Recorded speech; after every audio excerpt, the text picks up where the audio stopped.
ഉറപ്പായ സമ്മാനങ്ങളും ഡിസ്കൗണ്ടുകളുമായി. സഖാക്കളൊക്കെ അറബിക്കടലൊക്കെ തപ്പി ഇത് കാണുന്നില്ല എന്ന് പറഞ്ഞു. അതിന് അടുക്കിച്ചാൽ പോയി തപ്പെട്ടതെന്ന് വെച്ചിട്ടാണ്. ഞങ്ങളതിലെ നിലപാട് വളരെ കൃത്യമാണ്. എൻ്റെ നിലപാട് ഞാൻ ഒരു ശരിയല്ല എന്ന് തോന്നുന്നൊരു കാര്യം ഞാൻ പറഞ്ഞാൽ എനിക്ക് മന്ത്രിയായാലും ഗവൺമെൻറ് തന്നെ അതിനെതിരെ തീരുമാനം എടുത്താലും എൻ്റെ അഭിപ്രായം എന്താണ്? എൻ്റെ അഭിപ്രായം ഈ പറയുന്നത് തന്നെയാണ്. ഞാൻ പറഞ്ഞ അഭിപ്രായമാണ്. അതെന്ന് വെച്ചാൽ റിപ്പോർട്ടർ ചാനൽ പോയിട്ട് വീഡിയോ അടക്കം എടുത്ത് കാണിച്ചത്. വീഡിയോ അടക്കം കേരളത്തിൽ വന്നിട്ടുണ്ട്. കേരളത്തിൽ വന്നതാണ്. ഈ പേര് വെക്കുന്നത് ആദ്യമൊന്നുമല്ല. EMS ഭവന പദ്ധതി പുതിയതാ. ആളുകൾ കൊടുക്കുന്ന വീട് അങ്ങനെ ഒരാളെ പേര് വെച്ച് കൊടുക്കുന്നത് നല്ല പരിപാടിയാണ്. അതെ, ഇഞ്ചി കൃഷി മാതൃക ഓർത്തേക്ക് എൻ്റെ ഇഞ്ചി കൃഷി. എന്നിട്ട് പറയുകയാണ് ഇഞ്ചി കൃഷി അങ്ങനെ പരതാനിരിക്കുക, മണ്ണ് കറക്കണ്ടേ? അതല്ല വേണ്ടത്. ഈ നേരത്തെ ചെയ്തു എന്നത് ലീഗ് ചെയ്താൽ അത് ജസ്റ്റിഫിക്കേഷൻ ആവില്ല, കോൺഗ്രസ് ചെയ്താലും ജസ്റ്റിഫിക്കേഷൻ ആവില്ല. നമുക്ക് നേരത്തതൊക്കെ മാറി പുതിയ കാലത്തിന് വേണ്ടി വരണം, അങ്ങനെ ഞാൻ വിചാരിക്കുന്നത്.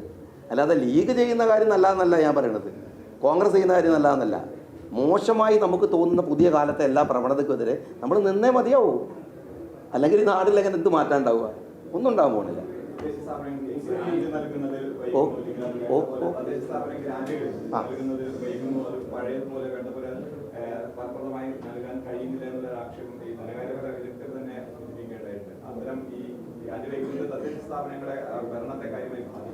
ഈ ഗ്രാന്റ് വൈകുന്നത് ഭയങ്കരമായിട്ട് ബാധിക്കും.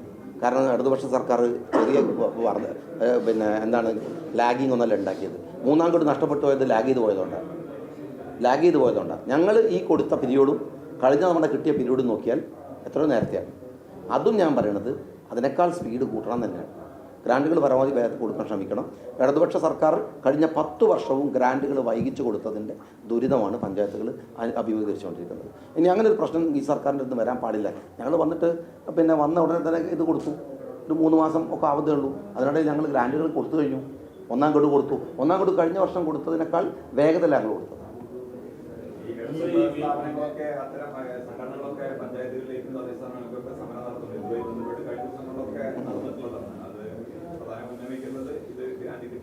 അതെ.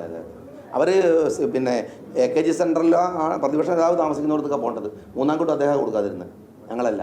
ഞങ്ങൾ ഒന്നാം കൂട്ട് കൊടുത്തു. പിന്നെ CPM പ്രതിപക്ഷത്തിരിക്കുമ്പോഴൊരു സമരത്തിൻ്റെ കുറവുണ്ടാവില്ലല്ലോ, അത് നടന്നുകൊണ്ടിരിക്കും. ഞാൻ പറഞ്ഞല്ലോ, ആ തരത്തിൽ സമരം ചെയ്യാനുള്ള അവകാശമുണ്ട്. അതൊക്കെ ചെയ്താലോ അതൊക്കെ ഒരു ന്യായമാണ്, രാഷ്ട്രീയമാണ്. പക്ഷേ ഈ കൈരളിയും ജനമൊക്കെ ചെയ്ത ഈ ഏർപ്പാടുണ്ടല്ലോ, അതിന് പറയേണ്ട പേര് ഇപ്പോൾ മന്ത്രിയുടെ പദവിയിലിരിക്കുന്നതുകൊണ്ട് മാത്രം ഞാൻ പറയില്ല. അതിനേക്കാളൊക്കെ നല്ല പോലെ ഇവരോടൊക്കെ അധ്വാനിച്ച് ജീവിക്കാൻ പറയണം. ഇങ്ങനെ വൃത്തികെട്ട പൈസ വാങ്ങിയിട്ട് തിന്നിട്ടല്ല ജീവിക്കേണ്ടത്. എന്നോട് ചോദിച്ചാൽ എന്താ എനിക്കറിയാം. അവിടുത്തെ ലേഖൻ അങ്ങനെ ഭീഷണിപ്പെടുത്തിയിട്ട് ഷാജിൻ്റെ കയ്യിൽ തന്നെ വാങ്ങി തിന്നാമെന്ന് വിചാരിക്കുന്നുണ്ടെങ്കിൽ ഓനൊക്കെ അധ്വാനിക്കാൻ പറയും, കൈക്കോട്ടെടുത്ത് ഇറങ്ങാൻ പറയും. ഭീഷണിപ്പെടുത്താൻ മാത്രം അവൻ ജനിച്ചായില്ല. അവനെ ഒരു 10 പ്രാവശ്യം ജനിക്കേണ്ടി വരും എന്നെ ഭീഷണിപ്പെടുത്തണമെങ്കിൽ. ആ കൈരളിയുടെ ലേഖനെ 10 പ്രാവശ്യം ജനിക്കേണ്ടി വരും ഷാജിനെ ഭീഷണിപ്പെടുത്താൻ. ഞാനിതുപോലെ കുറേ കേസൊക്കെ കൂടിയിട്ട് വന്ന ഇതിൻ്റെ കേസ് നടപടിയൊക്കെ ഞാൻ പോകും. ഞാൻ കേസ് കൂടി കോടതിയിൽ നിന്ന് ജയിച്ചു വന്ന ഒരാളാണ്. പിന്നെന്താ, ഭരണപരമായിട്ടുള്ള ആനുകൂല്യം പറ്റിയിട്ടൊന്നുമല്ല. നിങ്ങളിലെ പത്രക്കാരിൽ പലരോടും എനിക്ക് വിയോജിപ്പുകൾ പറയേണ്ട. വിയോജിപ്പാണ്, ജനാധിപത്യമല്ലേ. അതെന്ന് വെച്ചാൽ വാർത്ത നിങ്ങൾ എൻ്റെ കോണിൽ നിങ്ങൾ കൊടുക്കുന്നുണ്ടാവില്ല. പക്ഷേ ഇല്ലാത്ത വാർത്ത കൊടുക്കുന്നത് എവിടുത്തെ പണിയാണ്? അതിനെ പറയേണ്ട വാക്കെന്താണ്?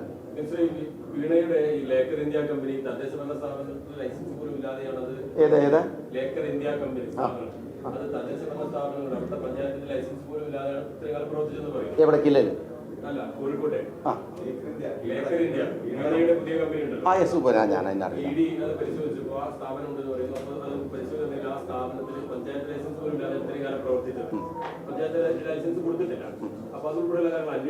അന്വേഷിക്കും, തീർച്ചയായിട്ടും. അത് അന്വേഷണം. ഞാൻ നിങ്ങളോട് പറയുന്ന ഈ പ്രശ്നം അതാണ്.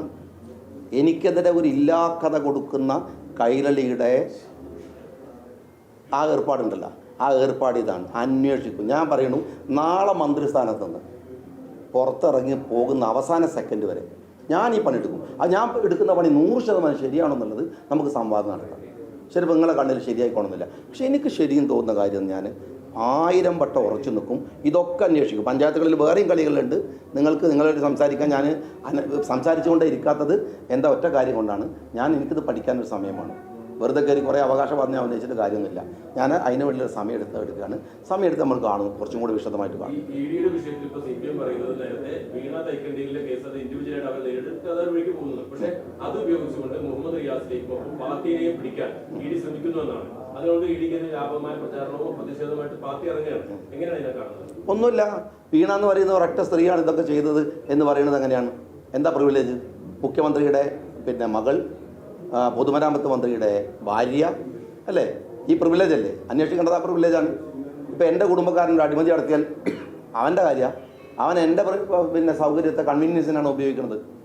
എൻ്റെ മകൾ ഒരു അഴിമതി നടത്തിയാൽ അതെങ്ങനെ ഞങ്ങൾ അറിയാം? അവൾ ഇൻഡിവിജ്വലാണ്. എൻ്റെ മോക്ക് 12-22 വയസ്സായി, അവൾ സ്വതന്ത്രയാണ് എന്ന് ഞാൻ പറഞ്ഞിട്ട് വല്ല കാര്യമുണ്ടോ? എൻ്റെ കൺവീനിയൻസിനെ ഉപയോഗിക്കുന്നത്. വീണ എന്നതൊരു സ്വതന്ത്ര വ്യക്തിയല്ല.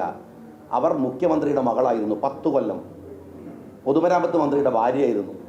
അപ്പോൾ അത് വീണ അല്ല. അന്വേഷിക്കേണ്ടത് മുഖ്യമന്ത്രിയാണ്, മുഖ്യമന്ത്രിയുടെ പാർട്ടിയാണ്, മുഹമ്മദ് റിയാസിനെയാണ്, റിയാസിൻ്റെ പാർട്ടിയാണ്. മന്ത്രിയാവുന്നതിന് മുമ്പ് അറബിക്കടലിൽ എറിയുമ്പോൾ PM സരി മന്ത്രി ആയതിനു ശേഷം അഴുക്കിച്ചാലിൽ എറിഞ്ഞു എന്ന് പറയുമ്പോൾ നിലപാട് മയം വരുത്തി എന്നുള്ളൊരു ചർച്ചകളുണ്ട്. അതിന് സംഭവം എന്താ വെച്ചാൽ, ഈ സഖാക്കളൊക്കെ അറബിക്കടലൊക്കെ തപ്പി ഇത് കാണുന്നില്ല എന്ന് പറഞ്ഞു. അതിന് അഴുക്കിച്ചാൽ പോയി തപ്പെട്ടതെന്ന് വെച്ചിട്ടാണ്. ഞങ്ങളതിലെ നിലപാട് വളരെ കൃത്യമാണ്.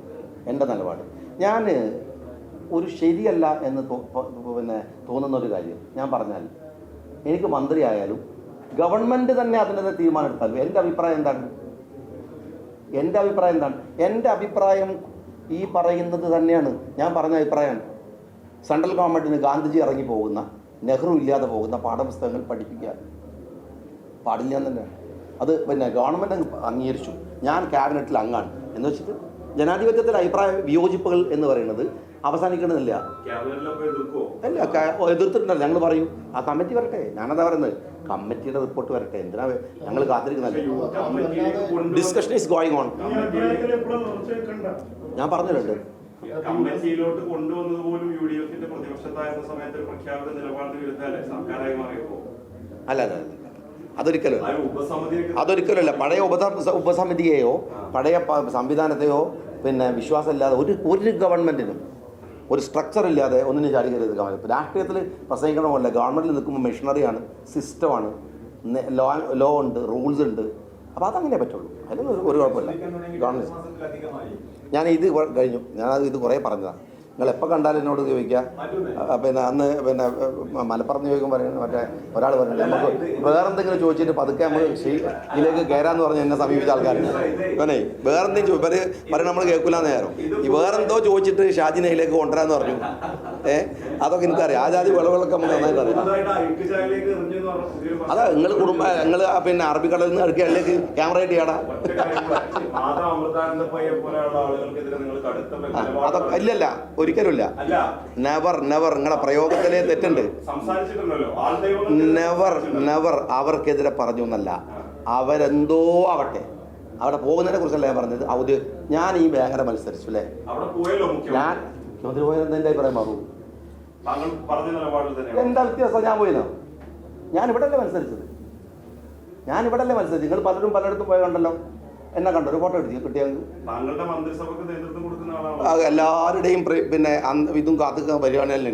എനിക്ക് എൻ്റെ കാര്യം നോക്കിയാൽ മതി. അതന്നെ വേണ്ടോളുണ്ട്. അതന്നെ ഞാനിത് തിരുവനന്തപുരത്ത് പറഞ്ഞാണല്ലോ. എൻ്റെ നിലപാട് ഞാൻ പറഞ്ഞു.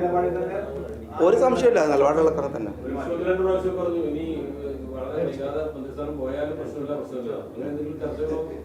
അത് നോക്കാവുന്നതാണ്. അത് കൈരളിയും ജനവും വിചാരിച്ചിട്ട് ഓര് എന്നെ പറിക്കാൻ തുടങ്ങിയിട്ട് കുറെ കാലമായി. എന്നിട്ടല്ലേ ഇപ്പൊ പുതിയ അത് നടക്കണ കാര്യമല്ല.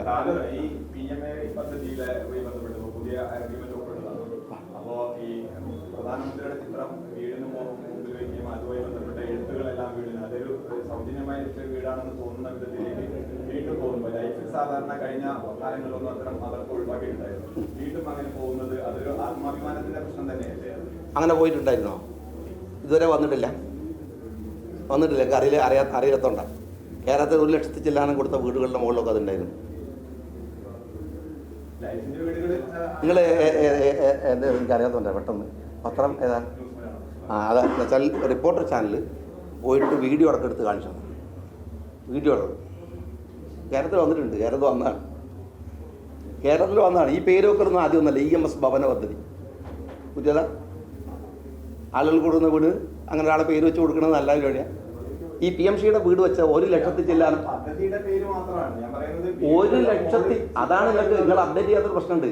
1 ലക്ഷത്തിൽ ചെല്ലാനും വീടുകളിൽ എംബ്ലം വെച്ചു. റിപ്പോർട്ടർ എനിക്കെതിരായിട്ട് പോയിട്ട് നോക്കിയതാ, പക്ഷെ നോക്കിയപ്പോൾ സത്യം കണ്ട പോലെ കൊടുത്തു. അത് 1 ലക്ഷത്തിൽ ചെല്ലാനും വീടുകളിൽ എംബ്ലം വെച്ചു. അല്ല, പോയി നോക്കിയതായിരുന്നു സത്യത്തിൽ. പക്ഷേ വസ്തുതാപരമായിട്ട് കൊടുത്തു വാർത്ത. ഇദ്ദേഹം തന്നെ കൊടുത്തെന്നാണ് എൻ്റെ വിശ്വാസം. അല്ലല്ലേ? അയാൾ റിപ്പോർട്ടർ പോയി കൊടുത്തു. ഞാൻ കണ്ടു അതിൻ്റെ അടുത്തില്ല. ഞാൻ കാശ് തരാം, എൻ്റെ അടുത്തുണ്ട്. 1 ലക്ഷം അല്ല, എതിരെന്നല്ല, അതൊക്കെ നല്ലതപ്പാ. അതില്ല, ഞാൻ ആരുടെ എന്ത് വിരോധം കാണിച്ചു? അതൊന്നും കാര്യം ഈ പണിയല്ല, ഈ കൈരളി ജനം പണിയല്ല. അല്ലാത്തൊക്കെ നമുക്ക് എന്തെല്ലാം പറയുന്നുണ്ട്. ഏതെല്ലാം കൊടുത്തു. എനിക്ക് തമിഴ്നാട്ടിൽ ഏക്കർ കണക്കിന് ഭൂമി, മഹാരാഷ്ട്രയിൽ ഏക്കർ കണക്കിന് ഭൂമി എന്നൊക്കെ നിങ്ങൾ ചാനൽ കൊടുത്തില്ലേ? അതൊക്കെ ആ അതെ, ഇഞ്ചി കൃഷി മാതൃഭൂമി വാർത്ത എൻ്റെ ഇഞ്ചി കൃഷി. എന്നിട്ട് പറയാണ് ഇഞ്ചി കൃഷി അങ്ങനെ പരതാനി ഇരിക്കുക, മണ്ണ് കറങ്ങണ്ടേ? അതല്ലേ വേണ്ടത്.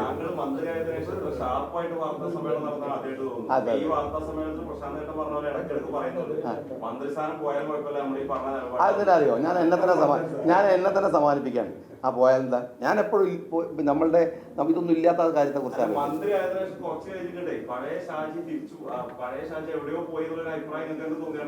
ഞാൻ അതിൻ്റെ ഒരു പ്രശ്നമല്ല, എനിക്ക് നിൽക്കുന്ന സ്ഥലത്തൊരു ഉറപ്പുമാണ്.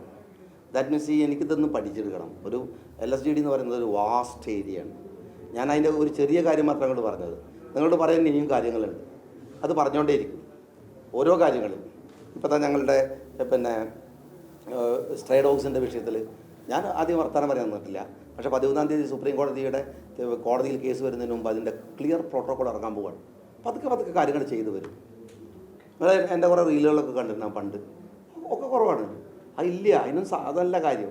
കുറെ പണിയെടുക്കാറുണ്ട്, അതുണ്ടാവും. പക്ഷെ ഏൽപ്പിച്ച ഉത്തരവാദിത്വം കുറച്ചൊരു വലുതാണ്, അത് ചെയ്യാന്നുള്ളതാണ്. ഷാർപ്പ് വരുമ്പം തിരിയും, പക്ഷെ ഞാൻ കാര്യങ്ങൾ പറഞ്ഞുകൊണ്ടിരിക്കും.